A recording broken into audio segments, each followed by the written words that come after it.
తెలంగాణలో ఎండలు దంచి కొడుతున్నాయి. దీంతో హైదరాబాద్ వాతావరణ కేంద్రం తెలంగాణలోని పలు జిల్లాలకు రెడ్ అలర్ట్ జారీ చేసింది. పలు జిల్లాల్లో తీవ్రమైన వడగాల్పులు వీచే అవకాశం ఉందని హెచ్చరించింది. మహబూబాబాద్, ఖమ్మం, సూర్యాపేట, నల్గొండ జిల్లాల్లో వడగాల్పులు తీవ్రంగా ఉండొచ్చని తెలిపింది. ఈదురుగాలులు గంటకు 40 నుంచి 50 కిలోమీటర్ల వేగంతో వీచే అవకాశం ఉందని హెచ్చరించింది. 44 డిగ్రీలకు పైగా ఉష్ణోగ్రతలు నమోదయ్యే అవకాశం ఉందని సూచించింది.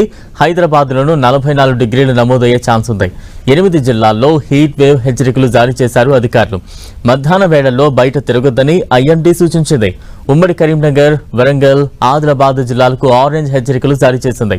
సిద్దిపేట, నిజామాబాద్, భద్రాద్రి కొత్తగూడెం జిల్లాలకు కూడా ఆరెంజ్ హెచ్చరికలు జారీ చేసింది. క్యూములో నింబస్ మేఘాల ప్రభావం కారణంగా పలు జిల్లాల్లో తేలికపాటి నుంచి మోస్తరు వర్షాలు కురిసే అవకాశం ఉందని తెలిపింది. ఉమ్మడి మహబూబ్ నగర్, నల్గొండ జిల్లాల్లో వర్షాలకు ఆస్కారం ఉందని వెల్లడించింది. 4 రోజుల పాటు పలు ప్రాంతాల్లో తేలికపాటి నుంచి మోస్తరు వర్షాలు కురిసే అవకాశం ఉందని వాతావరణ శాఖ వెల్లడించింది.